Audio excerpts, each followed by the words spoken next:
बैंकों और बाजारों में सतर्कता की अधिक आवश्यकता है, जिसके लिए वे सतत प्रयासरत हैं। गृह मंत्रालय ने 16 अप्रैल 2020 को डिजास्टर मैनेजमेंट के अंतर्गत आदेश पारित किया है, जिसके द्वारा अनुसूचित जनजाति एवं वन्य क्षेत्रों में रहने वाले लोगों द्वारा लघु वन उत्पाद एवं गैर काष्ठ वन उत्पाद के एकत्रीकरण, कटाई एवं प्रसंस्करण को लॉकडाउन से छूट दी है। इसके अलावा बांस, नारियल, सुपारी, कोको एवं मसालों की खेती, कटाई, प्रसंस्करण, पैकेजिंग, बिक्री एवं विपणन को भी लॉकडाउन से छूट प्रदान की है। वित्तीय क्षेत्र के अंतर्गत कोऑपरेटिव क्रेडिट सोसाइटीज एवं गैर बैंकिंग वित्तीय संस्थानों को भी न्यूनतम स्टाफ के साथ ऑपरेट करने की अनुमति दी गई है। ये भी स्पष्ट किया गया है कि ग्रामीण क्षेत्रों में निर्माण कार्यों के अंतर्गत जल आपूर्ति, बिजली एवं दूर संचार से जुड़ी परियोजनाओं और गतिविधियों को भी छूट है। मैं आपको ये भी बताना चाहूँगी कि आवश्यक वस्तुओं और सेवाओं की स्थिति नियंत्रण में है। इसमें भारतीय डाक की भी बहुत महत्वपूर्ण भूमिका रही है। कल हमने संक्षेप में भारतीय डाक द्वारा कोविड-19 के दौरान दिए गए योगदान की चर्चा की थी। आज थोड़ी विस्तृत जानकारी आपके साथ साझा करना चाहूँगी। भारतीय डाक ने मालवाहक उड़ानों एवं लाल मेल मोटर वैनों द्वारा आवश्यक वस्तुओं का वितरण किया है, जैसे दवाइयाँ, कोविड परीक्षण किट और मेडिकल इक्विपमेंट जैसे वेंटिलेटर्स। उन्होंने 100 टन से अधिक दवाई एवं मेडिकल इक्विपमेंट अस्पतालों एवं अन्य ग्राहकों तक पहुंचाया है। लॉकडाउन के दौरान भारतीय डाक ने विशेष व्यवस्था करके अंतर्राज्यीय और राज्यांतरिक डाक पहुंचाई है। डाक विभाग प्रयासरत है कि लोगों को उनकी पेंशन राशियों का भुगतान तथा सरकार के अन्य सामाजिक लाभ उनके द्वार तक पहुंचाएं। आधार आधारित भुगतान प्रणाली का प्रयोग करते हुए लगभग 2 लाख डाकिये और ग्रामीण डाक सेवक किसी भी बैंक से संबंधित राशि का भुगतान इंडिया पोस्ट पेमेंट बैंक्स के माध्यम से ग्राहकों को उनके द्वार पर सुनिश्चित करा रहे हैं। इस प्रकार सैकड़ों करोड़ रुपए की राशि सामाजिक सुरक्षा पेंशन तथा प्रत्यक्ष लाभांतरण के रूप में विधवाओं, वरिष्ठ नागरिकों और दिव्यांगजन लाभार्थियों को उनके द्वार तक मुहैया कराई गई है। भारतीय डाक ने जिला प्रशासन एवं गैर सरकारी संस्थाओं के साथ भी मिलकर खाद्य पदार्थ और राशन का वितरण किया है। देश के विभिन्न भागों में मोबाइल पोस्ट ऑफिस कार्य कर रहे हैं, जो आधारभूत डाक और वित्तीय सेवा प्रदान कर रहे हैं। इन सेवाओं द्वारा लॉकडाउन पीरियड में हमारा उद्देश्य है कि लोगों को राहत मिले। धन्यवाद। स्वास्थ्य मंत्रालय की तरफ से अब तक 1749 पीपल क्योर हो चुके हैं और उस तरीके से अगर देखें तो 13.06% पीपल वो रिकवर हुए हैं। कल तक की अगर कंफर्म संख्या देखें तो 13,387 कंफर्म केसेज आए हैं। लास्ट 1 डे के अंदर 1007 केस रिपोर्ट हुए हैं। लास्ट 24 आवर्स में 23 नई डेथ्स भी रिपोर्ट हुई हैं। हम अब तक की अगर स्थिति को देखें तो पाते हैं कि लॉकडाउन से पहले अगर हमारे देश का डबलिंग रेट ऑफ केसेस लगभग 3 दिन था, तो पिछले 7 दिनों को अगर डेटा देखते हैं तो हमारा डबलिंग रेट अब 6.2 डेज है। और मैं आप लोग की दृष्टि में लाना चाहूँगा कि 19 स्टेट्स ऐसे हैं, 19 स्टेट्स और यूनियन टेरिटरीज ऐसे हैं जहाँ पर कि डबलिंग रेट देश के एवरेज से भी कम है। और वे स्टेट्स हैं केरला, उत्तराखंड, हरियाणा, लद्दाख, हिमाचल, चंडीगढ़, पौंडीचेरी, बिहार, उड़ीसा, तेलंगाना, तमिलनाडु, आंध्र प्रदेश, दिल्ली, यूपी, कर्नाटका, जम्मू एंड कश्मीर, पंजाब, असम और त्रिपुरा। मैं आप लोगों की दृष्टि में लाना चाहूँगा कि ये doubling rate is a product of how we are trying to manage the situation at field level. ये एक ऑनगोइंग प्रोसेस है और इस डबलिंग रेट को और कम करने के लिए और बेहतर करने के लिए हमें अपनी विजिल को उसी हिसाब से, उसी इंटेंसिटी से करना पड़ेगा। इसी तरह से हमने सिचुएशन को एक और तरीके से एनालाइज किया जिसको हम कहते हैं growth factor. Growth factor calculate किया जाता है कि जो नए केसेस आए हैं उनको उससे पहले वाले दिन कितने केसेस आए थे उसके प्रोपोर्शन में कैलकुलेट किया जाता है। तो अगर हम इस डेटा को भी देखें तो पाते हैं कि अगर हम 1 अप्रैल से 1.2 के एवरेज ग्रोथ फैक्टर को देख रहे हैं, जबकि इससे 2 हफ्ते पहले यही ग्रोथ फैक्टर 2.1 एवरेज था 15 मार्च से 31 मार्च तक, तो हम पाते हैं कि करीब 40% डिक्लाइन हुआ है ग्रोथ फैक्टर में। और ये डिक्लाइन भी तब हुआ है जब एक साथ हम लोग दूसरी तरफ से प्रयत्न करके नंबर ऑफ केसेस जहाँ पर सैंपल्स कलेक्ट हो रहे हैं, सारी और ILI के केसेस के भी सैंपल कलेक्ट हो रहे हैं, तो हम अपना नंबर ऑफ सैंपल्स देश में बढ़ाते आ रहे हैं। इसी के साथ ही हमने एक आउटकम रेशियो भी कैलकुलेट किया। आउटकम रेशियो कैलकुलेट करते हैं जो केसेस रिकवर्ड हुए हैं वर्सेस जो केसेस जिनमें डेथ रिपोर्ट हुई हैं। मैं आप लोगों की दृष्टि में लाना चाहूँगा कि देश की तरफ से देखें तो हर केस, हर डेथ एक चिंता का विषय है। और उसी समय में लेकिन अगर हम देखें तो हमारे यहाँ पर केसेस हैं करीब 80% अगर हमारे केसेस रिकवर हो रहे हैं और 20% केसेस में डेथ अगर जैसे रिपोर्ट हुई है, तो ये दूसरे देशों से अगर कंपेयर करें तो शायद हम कुछ बेहतर कर रहे हैं और हमें इसे और बेहतर करने की हमें एफर्ट करना है कि हम अपना ट्रीटमेंट और केयर फर्दर इम्प्रूव करते रहें ताकि हम इस रेशियो में फर्दर इम्प्रूवमेंट ला सकें। साथ ही 5 lakh rapid antibody test kits सभी राज्यों और जिलों में जहां पर भी हाई केस बर्डन नोट किया गया था वहां वितरित किए जा रही हैं। कल एम्स ने भी कोविड-19 से संबंधित मैकेनिकल वेंटिलेशन मैनेजमेंट पर फिजिशियंस की एक ऑनलाइन ट्रेनिंग को ऑर्गेनाइज किया था। आज माननीय ग्रुप ऑफ मिनिस्टर्स जो हमारे माननीय हेल्थ मंत्री की अध्यक्षता में, उसमें फर्दर रोड मैप लॉकडाउन और एक्सटेंडेड लॉकडाउन की स्थिति में हमारा क्या डायरेक्शन होना चाहिए उस पर एक विस्तृत चर्चा हुई। उसमें मुख्यतः diagnosis, vaccines, drugs, hospital equipment accessories और जनरल वेलनेस से निपटने के लिए साइंस एंड टेक इंस्टीट्यूट जो हैं उनके एफर्ट्स का रिव्यू किया गया। हमारे को यह लड़ाई हर फ्रंटियर पर लड़नी है और फील्ड पर लड़ाई लड़ते हुए एक हमारा फ्रंटियर है साइंस एंड टेक, जिसके द्वारा हमें इस लड़ाई को आखिर में जीतना पड़ेगा। उसी के तहत council for scientific and industrial research, department of biotechnology, department of science and technology और डिपार्टमेंट ऑफ एटॉमिक एनर्जी, वहाँ पर कंटिन्यूड इस विषय में एफर्ट्स चल रहे हैं, जिसके तहत ही इन चारों ऑर्गेनाइजेशंस ने टेस्टिंग कैपेसिटी को बढ़ाने के लिए भी अपनी 30 लैब्स का योगदान दिया है। हमारे एफर्ट्स प्राइमरीली फोकस्ड हैं न्यू रैपिड और एक्यूरेट डायग्नोस्टिक किट्स बनाने में, जो कि अपना रिजल्ट 30 मिनट में दे सकें। साथ ही इनोवेटिव पूलिंग स्ट्रैटेजीज बनाने में, ताकि हम लिमिटेड टेस्ट होते हुए भी अगर उसको और एक्सपैंड करना चाहें, larger number of people cover करना चाहें, उसके लिए काम कर सकें।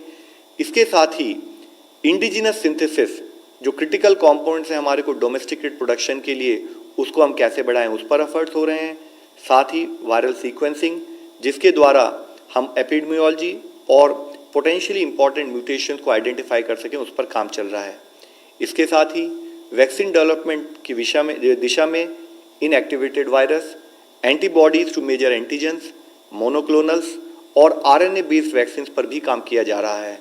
भारत ग्लोबल पार्टनर्स के साथ काम कर रहा है ताकि हम ये सुनिश्चित कर सकें कि हमारी इफेक्टिव वैक्सीन डेवलप की जाएं और हम जल्द से जल्द उसको पब्लिक को मुहैया करा सकें।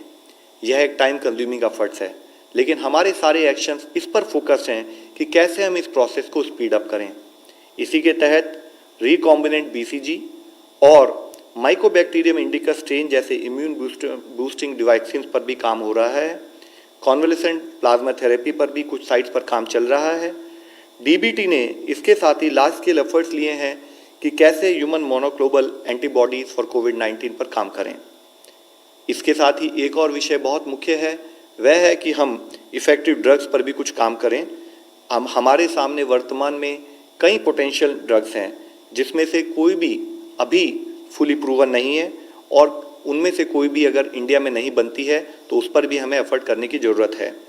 इसी समय में जब ये अनसर्टेनिटी है तो हमारा एफर्ट है कि इंडिया इस drugs manufacturing, drugs multi process में काम करे।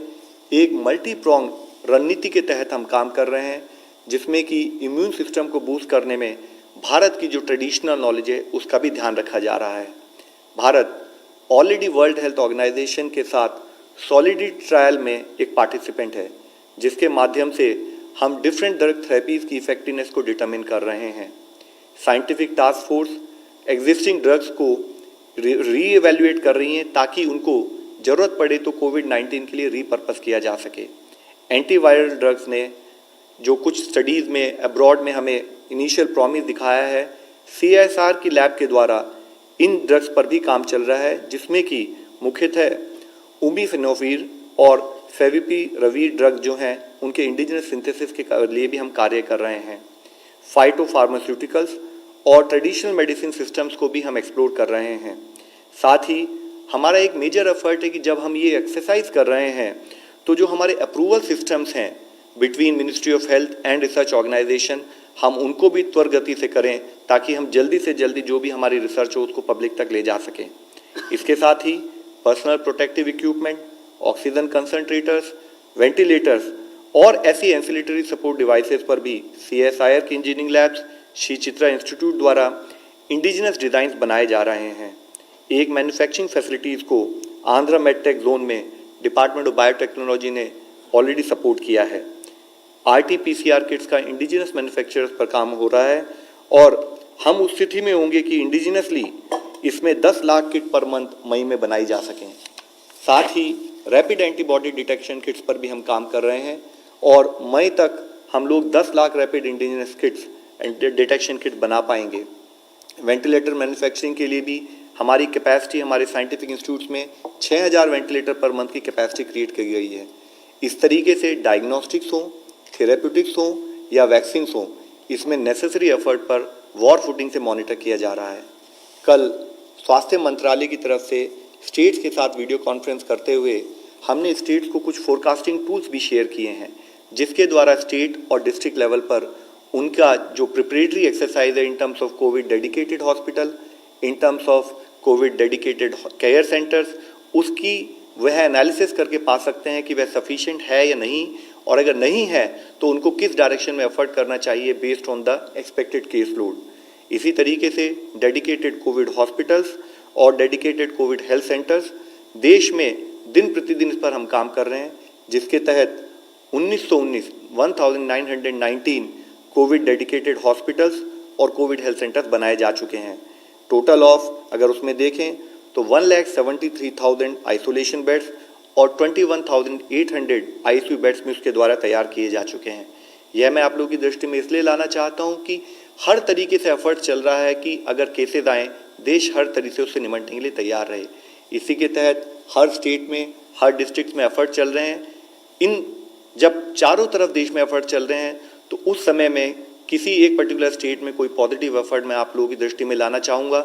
जैसे कि आज उदाहरण के तौर पर मैं आपको दिखाना चाहूँगा कि कैसे अहमदाबाद में एक डेडिकेटेड कोविड हॉस्पिटल बनाया जा रहा है।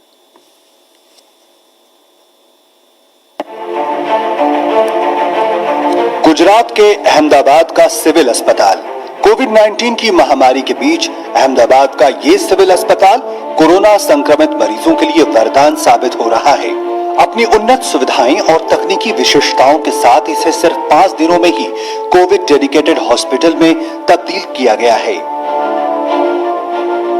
तो सब परिस्थितियों में जो इक्विपमेंट्स है, दवाइयों का जत्था है, रिक्वायरमेंट जो कंज्यूमेबल्स की है, डॉक्टर्स और नर्सिंग स्टाफ और जो हेल्थ केयर वर्कर है उसके लिए जो प्रोटेक्शन की सुविधा है, जिसमें सिंपल मास्क, N95 मास्क और PPE किट जो होती है वो सबकी सुविधा हमने मुहैया करा के रखी है। 1200 बिस्तरों और 228 वेंटिलेटर बेड की सुविधाओं के साथ हर तरह के कोविड मरीजों को हर संभव सहायता यह अस्पताल उपलब्ध करा रहा है। जब मरीज आएगा तो उनको पहले ओपीडी में स्क्रीनिंग किया जाएगा, फिर उनका टेस्टिंग होगा, उनका एक्सरे सोनोग्राफी, लेबोरेटरी टेस्ट वगैरह हो जाएगा, और जो सस्पेक्टेड केसेस है उनको हम भर्ती कर सकते हैं, और जो सस्पेक्टेड केस नहीं है उनको हम वहीं से दवाई देके घर भेज सकते हैं। अगर कोई मरीज सीरियस कंडीशन में या क्रिटिकल कंडीशन में आता है तो उसके लिए हमने ओपीडी के पास ही एक ट्रायज एरिया बना के रखा है, जिसमें कि वेंटिलेटर और मल्टीपारा मॉनिटर और इन्फ्यूजन पंप वगैरह सब सुविधा हमने तैयार की है। ओपीडी से ICU तक संदिग्ध मरीजों से लेकर गंभीर मरीजों तक हर स्तर पर यहाँ उपलब्ध चिकित्सा सुविधाएं लोगों को कोविड से लड़ने को लेकर हौसला दे रही हैं। कोविड पॉजिटिव मरीज अगर बच्चा है तो यहाँ पेडियाट्रिक वार्ड भी उपलब्ध है। अगर कोई बुजुर्ग है या किसी को गुर्दे की समस्या है तो डायलिसिस की सुविधा भी इसी कोविड अस्पताल में मौजूद है।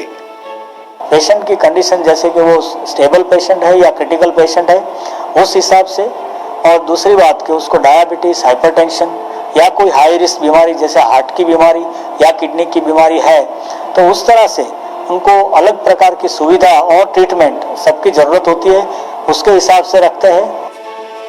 समय के साथ जैसे ही नए नए मामले आ रहे हैं, सारे मेडिकल स्टाफ जरूरत के मुताबिक ड्यूटी के बाद अस्पताल में ही रह रहे हैं ताकि वो हर समय अपनी सेवाएं देने के लिए तैयार रहें। जो स्टाफ काम करेगा डॉक्टर से लेके हाउसकीपिंग तक, वो 8 घंटे की ड्यूटी करेगा, फिर 16 घंटे वो आराम करेगा। उनके आराम करने के लिए और रहने के लिए हमने हॉस्पिटल में ही जो अलग अलग ब्लॉक्स है उनमें आइसोलेशन करके हमने उनके रहने की और खाने की सुविधा मुहैया कराई है। कोविड की इस चुनौतीपूर्ण स्थिति में मेडिकल स्टाफ खुद के बचाव के लिए भी सारी जरूरी सावधानियां बरत रहे हैं।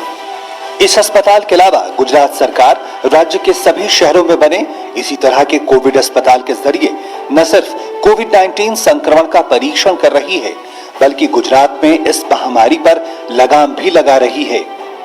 हमारे बाकी भी जो लोकेशंस पैमाने में 10 से भी ज्यादा केसेस मिल रहे थे, जैसे कि Bhavnagar, Surat, Rajkot and Gandhinagar as well and Vadodara, तो इस वजह से उसमें भी हमने बहुत अग्रेसिव टेस्टिंग करने का एक निर्णय लिया। राजकोट, सूरत और वडोदरा शहरों में भी 250 बेड के कोविड अस्पताल और गुजरात के बाकी सभी जिलों में बने 100 बेड के कोविड अस्पताल भी पूरे राज्य के कोविड की चुनौती को मुंहतोड़ जवाब दे रहे हैं।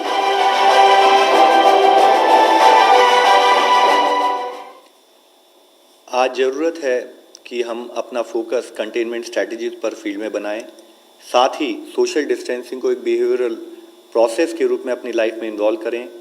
हम फोकस करें रेस्पिरेटरी एटिकेट्स पर, हैंड हाइजीन पर, एनवायरमेंटल हाइजीन पर। हमें सबको मिलकर किसी भी तरीके से इस बीमारी से लड़ना है, जीतना है। धन्यवाद। Representative from ICMR please. कल तक हमने 3,19,400 पेशेंट्स की टेस्ट की है। कल एक दिन में 28,340 टेस्ट हुए, उनमें के 23,932 जो टेस्ट थे वो ICMR नेटवर्क के अभी 183 लैब्स हैं उनमें हुए। 4,408 ये 80 जो प्राइवेट लैब्स है उनमें हुए थे। First question from Jitendra Tiwari, Hindustan समाचार। लव जी, जैसा आपने दिखाया कि कोविड डेडिकेटेड हॉस्पिटल्स बन रहे हैं, लेकिन बड़े बड़े हॉस्पिटल्स में OPD सेवाएं ठप पड़ी हैं, लोगों को बहुत परेशानी हो रही है। जनरल फिजिशियंस भी मोहल्लों में नहीं बैठ रहे हैं क्योंकि उनके पास प्रॉपर किट नहीं है। तो जो जर्नल जो सामान्य रोगी हैं उनको इन दिनों बहुत परेशानियां होनी शुरू हुई हैं, सरकार उनके बारे में क्या सोच रही है? देखिए, 2 प्रोसेसेस हैं। एक तो हमने इससे पहले बताया है कि इन्फेक्शियस डिजीज से डील कर रहे हैं, तो छोटी मोटी बीमारी हो तो हमें हॉस्पिटल ना जाएं। हम ऑनलाइन पद्धति का इस्तेमाल करके टेलीमेडिसिन के थ्रू, टेली कंसल्टेशन के थ्रू वो पर्टिकुलर सपोर्ट ले सकते हैं। अगर कोई इलेक्टिव सर्जरीज हैं, अगर हम उसे कुछ दिनों के लिए अवॉइड कर सकते हैं, उसको अवॉइड किया जाए। इसके साथ ही इसके अलावा जो नॉन इलेक्टिव सर्जरीज हैं या जो non elective intervention medical level पर है, तो कल मैंने आपको बताया था, हमने एक बहुत डिटेल्ड गाइडलाइन इशू की है कि जो हमारे कोविड डेडिकेटेड हॉस्पिटल्स के अलावा जितने बाकी हॉस्पिटल्स हैं वहाँ पर ये सर्विसेज, चाहे TB पेशेंट हो, चाहे HIV पेशेंट हो, चाहे डायलिसिस के पेशेंट हो, चाहे मैटरनल चाइल्ड हेल्थ सर्विसेज हों, चाहे हेपेटाइटिस के पेशेंट हों, कोई हमारे कार्डियक केसेज हों, उन सबको उन हॉस्पिटल्स में जो इमरजेंसी सर्विसेज सारी प्रोवाइड की जाए। हमारा मेजर एफर्ट है कि किसी भी तरीके से कम इन्फेक्शन फैले। Online question. Private hospitals have already started doing pooling tests. Are they allowed, and if so, under what conditions pool tests are allowed? ये जो कल हमने बोला पूल टेस्ट के लिए हम लोगों ने गाइडलाइन इशू की। जहाँ भी ये सर्वेलेंस के लिए हमने ज़्यादातर बोला था, जहाँ भी सीरो पॉजिटिविटी रेट 2% से कम है वहाँ 5 सैंपल्स इकट्ठा करके उनकी टेस्ट की जा सकती है।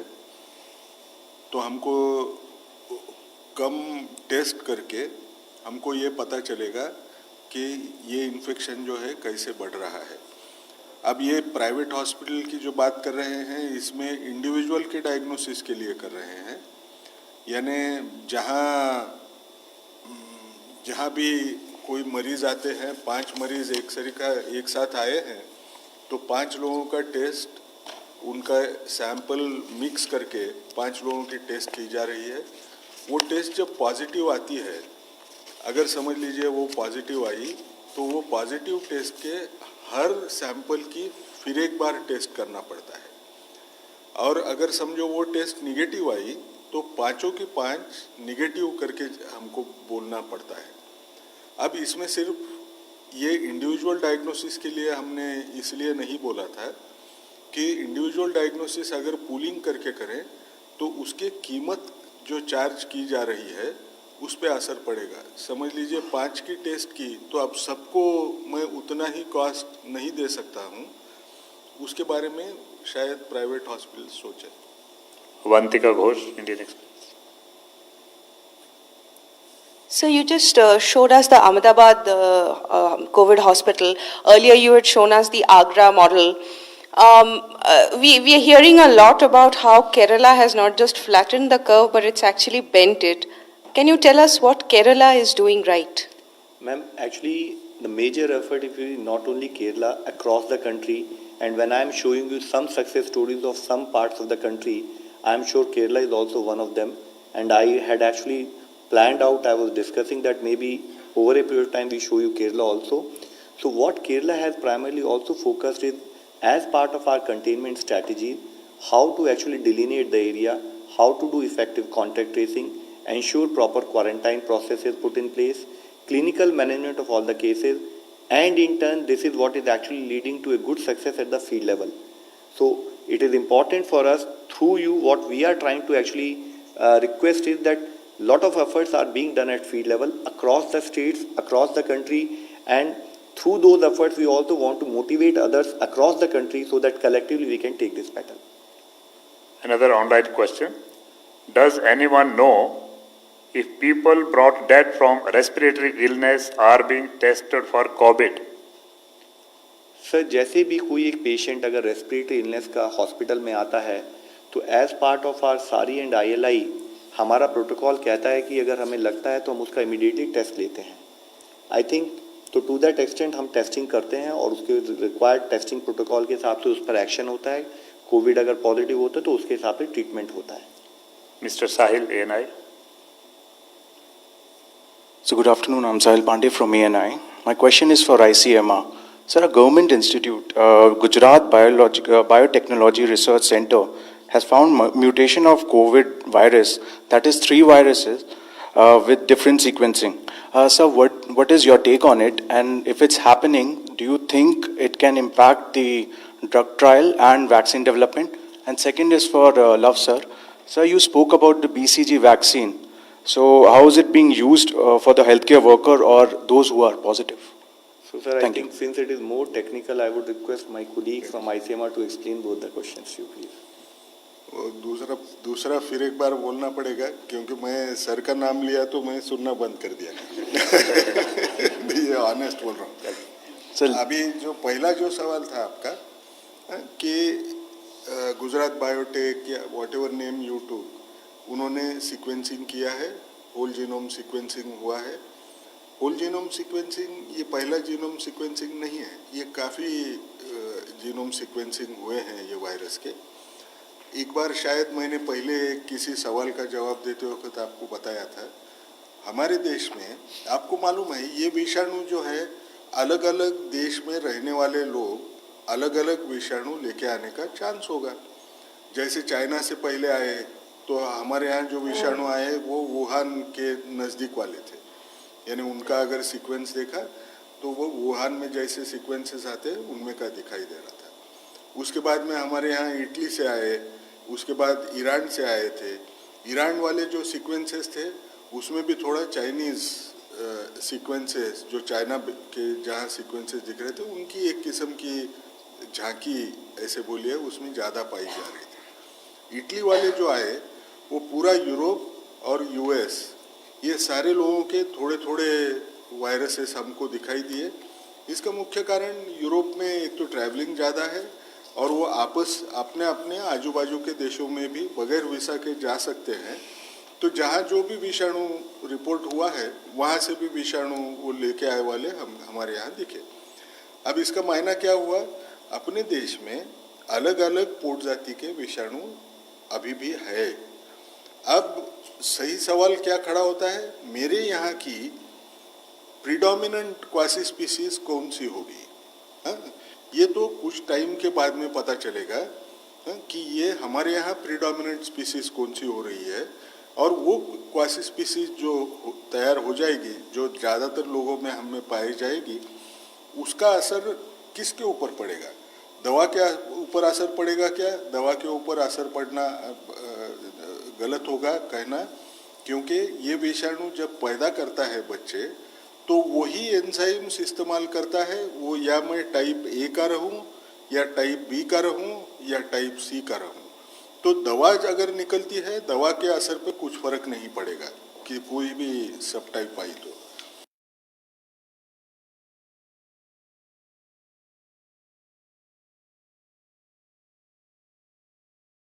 कोई क्रिटिकल एरिया में तो वो वैक्सीन के ऊपर असर कर सकते हैं। वैक्सीन मुझे अलग ढंग से देखना पड़ेगा। लेकिन क्या ये होना हमको अभी ऐसे लगता है कि ये सहजता से हो जाएगा? सहजता से नहीं हो जाएगा, क्योंकि 3 महीने भी अभी हमारे यहाँ आके हुए भी होंगे तो भी ये वायरस बहुत ज़्यादा जल्दी म्यूटेट नहीं होता। यानी अपने जैसे हम कपड़े बदलते हैं, उसके कपड़े वो जल्दी बदलता नहीं, उसकी चमड़ी जल्दी बदलेगी नहीं। तो वो अगर होता नहीं है तो जो भी वैक्सीन निकलेगी अभी तक के आधार पे हम ये कह सकते हैं शायद वो वैक्सीन आगे के विषाणु के खिलाफ भी काम करेगी। सर दूसरा प्रश्न भी था सर, दूसरा पार्ट बीसीजी के ऊपर था। बीसीजी वैक्सीन के ऊपर लव सर ने बोला था, तो कैसे ये यूज़ करा जाता है हेल्थ केयर वर्कर्स या जो पॉजिटिव है, कोरोना पॉजिटिव है, उनके ऊपर? मेरा शायद रिस्पांस मेरा इंडिविजुअल करके ज़्यादा रहेगा, क्योंकि इसके ऊपर मुझे नहीं लगता अभी तक ऑफिशियल पोजीशन लेने के उतना एविडेंस या सबूत हमारे पास है। बीसीजी वैक्सीन जो है, अब कुछ चीज़ें बोलने की कोशिश करता हूँ। बीसीजी जो वैक्सीन है, मैं जब पैदा होगा उसी वक्त मुझे दी जाती है। आपने अगर देखा बीसीजी वैक्सीन, ये इससे मुझे टीबी होने का जो खतरा है उससे भी वो रोक नहीं सकती। मुझे सीवियर फॉर्म ऑफ टीबी वो होता नहीं, जो मेरे ब्रेन को जब टीबी होता है जिसको हम मेनिंजाइटिस बोलते हैं ना, टीबी मेनिंजाइटिस होता नहीं, उससे थोड़ा कम होने का चांस होता है, इसलिए उसको पार्शियल प्रोटेक्शन है। सबसे बड़ी बात क्या है कि मुझे समझो आज मैंने वो वैक्सीन ली, मेरे ज़िंदगी का अगर मैंने देखा तो मुझे टीबी का नए जंतु से मेरे अंदर बीमारी होने का चांस भी वो रोक नहीं सकती। अब इसका मायना क्या पकड़ सकते हैं कि बीसीजी इसमें फ़ायदेशीर रहेगी? फ़ायदा बीसीजी का एक होता है, कुछ स्टडीज़ हैं जिसमें ऐसे बोलते हैं कि जो मैलिग्नेंसी के कैंसर के केसेस होते हैं उनमें अगर हमने दिया तो हमारी प्रतिकार शक्ति के ऊपर वो इम्यूनो मॉड्यूलेटर करके काम करता है, प्रतिकार शक्ति को थोड़ा सुधारने की कोशिश करता है, जिससे जो नेचुरल किलर सेल्स करके बोलते हैं वो किलर सेल्स अच्छे ढंग से वो कैंसर के सेल को मार सके करके। लेकिन क्या ये मुझे इसमें दिखाई देगा? इसमें दिखाई देने का चांस मुझे कम लगता है। उसका कारण एक ही है कि ये जो बीसीजी वैक्सीन है इसका प्रोटेक्शन ज़्यादा से ज़्यादा 15 साल तक रहता है ऐसे दिखता है। अब हमने देखा कि कुछ स्टडीज़ ऐसे भी आए हैं जिसमें ये पता चलता है कि अगर वैक्सीन देना है, रीवैक्सीनेशन अगर करना है तो वो एडोलेसेंस में करिए, ऐसा वो स्टडीज से समझ आता है। इसका मायना क्या है, मैं तो मेरी उम्र 70 साल की है समझो, और मैं कोविड का पेशेंट हूँ। मुझे जो बीसीजी दिया है वो बीसीजी की वजह से मुझे प्रोटेक्शन होना मुश्किल है। तो लोगों का कहना है क्या मैं बीसीजी रिपीट देके वो इसको प्रोटेक्ट कर पाऊँ किसी को जिसकी उम्र अब 15 साल के ऊपर हो गई होगी। उसके लिए अभी तक इतना सबूत मिला नहीं है। आईसीएमआर एक स्टडी प्लान करी वाली है जो शायद अगले हफ्ते भर में शुरू हो जाएगी, जिससे हमको जल्दी से जल्दी उसका एक अंदाज आना हो जाएगा। जब तक वो अंदाज नहीं आता है तब तक हम BCG vaccine even health care workers में देना चाहिए ये हम बोलेंगे नहीं जब तक उतना सबूत नहीं है। Last question, Madhurendra from News Nation. Sir, Madhurendra मैं न्यूज़ नेशन से, मेरा सवाल लव अग्रवाल जी से है कि चाइना से काफ़ी कंसाइनमेंट आ रहा है, टेस्ट किट भी आए हैं करीब 6.5 लाख टेस्ट किट, लेकिन हमने देखा कि कई सवाल उठे कि जो प्रोडक्ट्स हैं चाइना के वो टू द मार्क नहीं हैं। ख़ासतौर पे पीपीई को लेकर भी सवाल आया कि 50,000 पीपीई किट थे जो कि डीआरडीओ ने टेस्ट किया, वो अब टू द मार्क नहीं है। तो क्या हमारे पास किस तरह से हम उसकी क्वालिटी यानी गुणवत्ता के सवाल को संबोधित कर रहे हैं, ये आपसे सवाल है। आईसीएमआर से मेरा सवाल है कि सर आप जैसा कि आप बता रहे थे तो कितने तरह के स्ट्रेन पाए गए हैं अभी तक इंडिया में, अगर हम बात कोरोना वायरस को लेकर करें, और क्या किसी तरह की म्यूटेशन की भी फाइंडिंग है? म्यूटेशन के बारे में आप बता रहे थे, उसको लेकर भी रिसर्च कर रहे हैं हम, क्या म्यूटेशंस को लेकर जो इनिशियल फाइंडिंग है उसके बारे में बताएंगे? यही आपको वो बोला था, 3 अलग अलग किस्म के विषाणु हैं, वो विषाणु अपने देश में भी पाए जाते हैं, उनमें म्यूटेशन इतने फास्ट नहीं हो रहा है, इसका पता चला है। उसको तो देखते रहेंगे, अगर बहुत ज़्यादा कुछ गड़बड़ दिखी तो उस हिसाब से साइंस को एडजस्ट करना पड़ेगा। Thank you sir. Any product चाहे हम किसी भी वेंडर से लें, कहीं से भी लें, उस सब के डिफाइंड क्वालिटी पैरामीटर्स होते हैं। तो अगर उन पैरामीटर में वो प्रोडक्ट खरा नहीं उतरेगा तो उसको इस्तेमाल नहीं किया जाएगा।